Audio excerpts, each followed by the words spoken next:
I saw him standing there when the bridge gave way. I'll never understand how he didn't fall with the rest of them. I was a truck driver back in the late 60s, hauling freight through Ohio and West Virginia. Nights were long, the roads were dark, and you learn to rely on your instincts more than anything else. The road has a way of sharpening your gut sometimes. You just know when something isn't right. December 15, 1967 started like any other cold winter evening. I had a load of steel parts bound for Charleston. My route took me straight over the Silver Bridge that connected Point Pleasant, West Virginia to Gallipolis, Ohio. That bridge was an old beast, even then narrow lanes, steel trusses looming like a cage overhead, and a kind of groan every time a heavy truck rolled across it. I remember checking the clock on my dash, just past 5. Traffic was heavy, holiday season and all. Cars lined up in both directions, taillights glowing through the icy dusk. My breath fogged the windshield and the smell of diesel clung to my clothes. I didn't know it then, but I'd be the last driver to make it across that bridge before it went down. I swear to you, I wasn't the only one on it when it fell. I pulled onto the bridge slowly, easing my rig behind a line of cars. The Ohio River glistened black below, shards of ice drifting on the current. The steel beams of the truss framed the twilight sky, their bolts catching the glow of headlights. I remember how the whole structure seemed to hum under the strain of traffic, like a guitar string pulled too tight. About halfway across, I noticed something that made my stomach turn cold. In the lane ahead, just under one of the center trusses, a figure stood in the road. Not in a car, not on the walkway, standing dead center in the lane, perfectly still. At first I thought maybe a motorist had broken down, maybe someone stranded and flagging for help. But as I crept closer, my headlights swept over him and he didn't move. He was tall, not thin, dressed in dark clothing that blended with the shadows of the steel. His face, I couldn't make it out. The light hit him, but it was like it didn't land. Like his features weren't there at all. I leaned on the horn, the blast echoing off the trusses. But he didn't flinch, didn't even turn his head. A chill crawled up my spine. Something in me screamed not to stop. I veered slightly, my trailer rattling as I passed him. For the briefest second, his form was right outside my window, too still, too calm. When I glanced in my side mirror, I expected to see him step back or stumble, but he hadn't moved an inch. He was still standing there, centered as if rooted to the bridge itself. That's when I heard it, a deep, metallic groan, the kind of sound that vibrates in your bones. My hands clenched the wheel, hard hammering.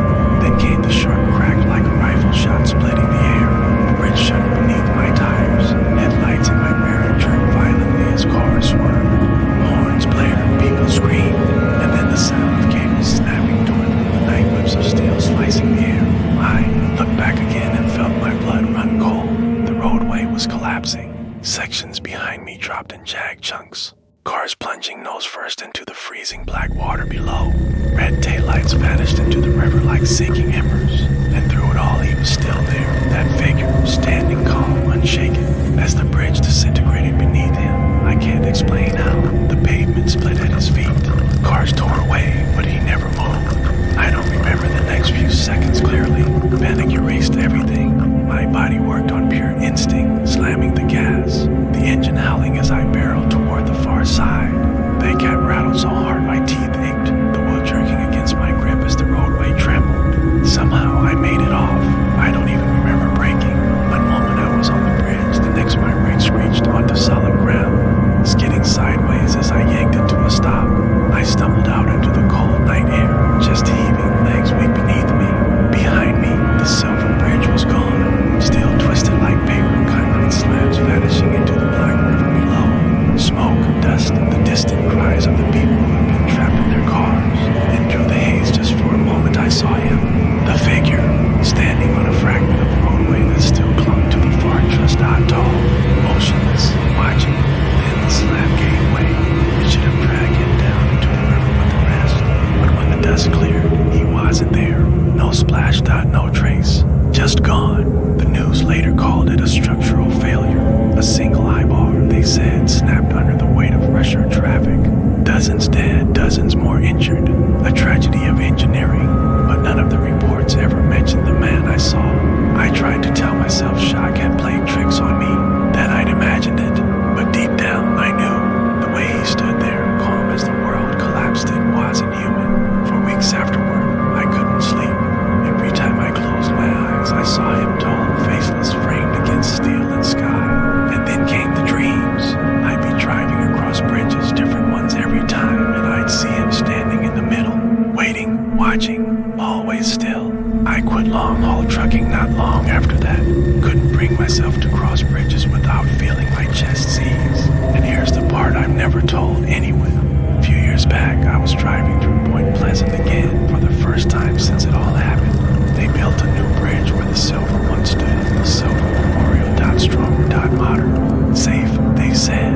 As I passed over, I told myself it was just another road, just another crossing. Halfway across, I glanced in the rearview mirror. I swear through the rows of headlights, just for a split second I saw him again, standing in the middle, waiting.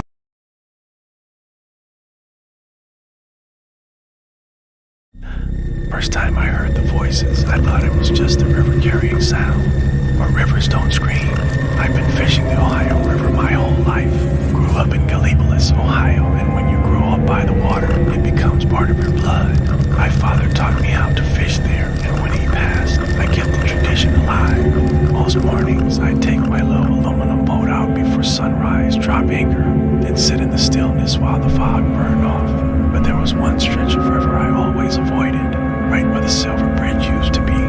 Folks in Point Pleasant never really stopped talking about the collapse December 15, 1967, 46 people killed, cars swallowed whole by the freezing water. They built a new bridge a mile downstream, but the river kept its secrets. Some bodies were never recovered, and old-timers swore you could still hear the crash if you were on the water at the right time of night. I didn't put much stock in ghost stories, at least not until that morning. It was early spring, mist still rising off the water, the air damp and cold. I'd gone out before dawn, paddling farther upriver than I normally did. Wasn't paying much attention to where I drifted until I looked up and realized I was anchored almost directly where the Silver Bridge had once stood. For a minute, I just stared at the water. It was darker there, the current slower, like the river itself was heavy with what it held. I told myself not to think about it, not to picture the twisted metal lying on the riverbed. Cars that had never been pulled up. I cast my line, trying to shake it off. That's when I heard it. First, it was faint like a muffled cry carried on the wind. I froze, my hand gripping the rod. There was no one else on the river that morning. No boats, no voices, just me and the water. Then it came again, clearer this time, a scream. It wasn't just one voice either. It was many, overlapping, panicked, kind of raw terror you only hear in a disaster. People begging, crying out. It rose up from beneath me, vibrating through the hull of my boat as if the river itself was carrying the sound to me. I leaned over the edge, staring down at the black surface, spread out as though something had disturbed it below. My breath clouded in the cold air, and for a moment I swore I felt heat on my face, like the blast of fire from twisted wreckage. Then, silence. I sat there frozen, listening, telling myself it had to be something else. The river playing, G-tricks, my mind dredging up the history of that spot. But when I reached for the anchor rope to pull away, I felt it. The rope jerked hard, not like the current caught it. It was yanked. I nearly fell forward as the boat tipped.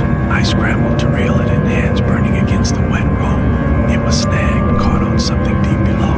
I just tightened with the thought of what it might be tangled on, steel beams, wreckage, maybe even something worse. I braced my feet and gave one last hard pull. The anchor came free with a sucking sound from the water below. And in that moment, I swear I heard it again. A chorus of voices screaming all at once. It rose so loud I covered my ears, but it wasn't just sound anymore, it was vibration pulsing through the air and through my bones, like the river was trying to shake me apart. I didn't think. I just started the outboard and sped downstream, the wake foaming behind me as the voices bled into the wind. I told myself to forget it. People would think I'd lost my mind. I almost convinced myself it hadn't happened. Almost. But curiosity's a dangerous thing. A week later, I went back. This time, I brought a friend of mine, Earl, another fisherman, someone who'd known the river even longer than I had. I didn't tell him why I wanted to go back to that spot, just said the fishing might be better upriver. We anchored right where I'd been before. For a while, nothing happened. The air was still, the current slow. Earl cracked jokes about me being jumpy, about ghost fish pulling at my line. Then the voices started again. Earl stopped mid-laugh, his face going pale. "You hear that?" he whispered. I nodded, throat dry.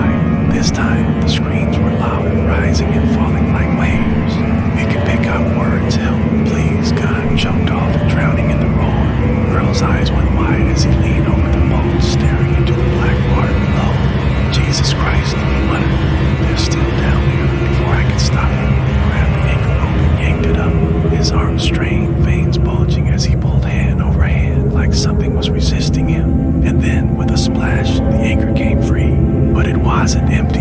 Tangled in the flukes was something pale, slimy, and impossibly thin like strips of skin, or fabric that had been underwater too long.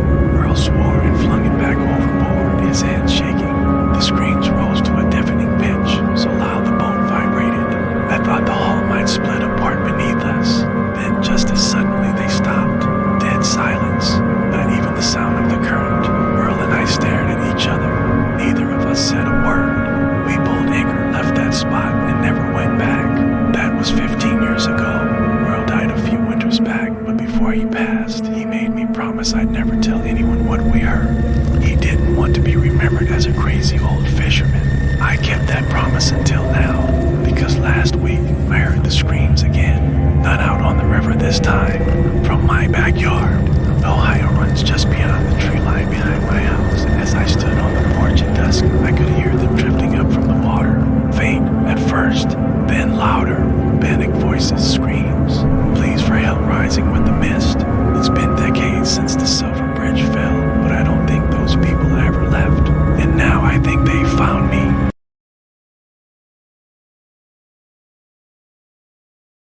She didn't turn her head, didn't blink, just sat there staring dead ahead, as if the world around her didn't exist. And when I looked again, she was gone. It was late October of 1988 when this happened. I was 40 years old, driving home from a delivery job that took me through West Virginia. I remember the night clearly because the air carried that heavy, damp chill, the kind that makes your bones ache and fogs your windshield, no matter how high you crank the defroster. My route took me over the Silver Memorial Bridge near Point Pleasant. It was still fairly new back then, having been built after the collapse of the original Silver Bridge in '67. People in town didn't like talking about the disaster much. 46 lives lost in a matter of minutes. The weight of that kind of tragedy doesn't wash away, even with a new structure. I wasn't thinking about any of that when I drove onto the bridge. I just wanted to get home. It was close to midnight, no other cars in sight, just my headlights stretching across the long steel trusses and the black water of the Ohio River below. That's when I saw the car.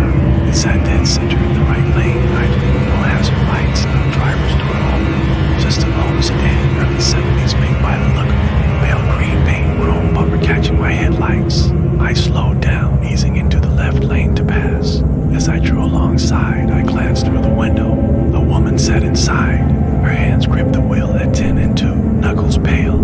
She had shoulder-length hair, dark, and she was dressed in something that looked almost outdated, a light-colored blouse buttoned all the way to her throat. But it wasn't her clothes that froze me.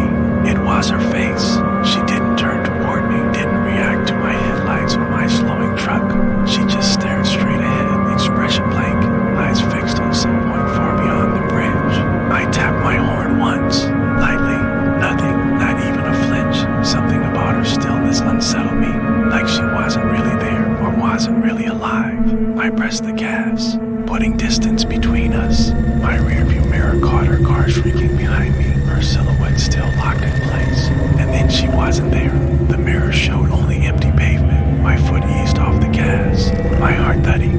I jerked my head around, half expecting to see her car right behind me, maybe hidden in the blind spot. But the bridge was empty, a straight shot across, no exits, no shoulder wide enough to pull onto. I told myself I'd missed something. Maybe she'd turned off before I noticed, though I knew that wasn't possible. The Silver Memorial Bridge doesn't have anywhere to turn. Still, I drove on, convincing myself I was tired, that the dark had played tricks on me. By the time I reached the other side, my knuckles hurt from gripping the wheel. I didn't tell anyone at first. It felt too ridiculous. But a few weeks later, over beers, I mentioned it to a local guy I knew in Point Pleasant. His face went still as stone when I described the car. What color? He asked. Green, I said. Kind of dull, like it hadn't been polished in years. He nodded slowly. You know what you saw? I shook my head. He leaned closer, voice low. Back when the Silver Bridge fell, there was a woman driving a green sedan. Witnesses said she hesitated. When the bridge started to go, she didn't make it. They pulled cars out for days, but hers was one they never found, or seemed to go quiet around us. The clink of glasses and shuffle of chairs muffled by what he said. I laughed it off at the time, but it wasn't the kind of laugh that comes easy. It was the nervous kind, the kind that sticks in your throat. Years passed. I tried to forget about it, but the memory clung to me, surfacing in the quiet hours of the night when I drove lonely highways. The image of her face, the way she stared ahead without blinking, the way her car simply wasn't there anymore. And then, about 10 years later, I crossed that same bridge again, this time in the middle of summer. The sun had just set, the sky a deep bruised purple. I wasn't thinking about ghosts, just about getting to the other side, until I saw that same car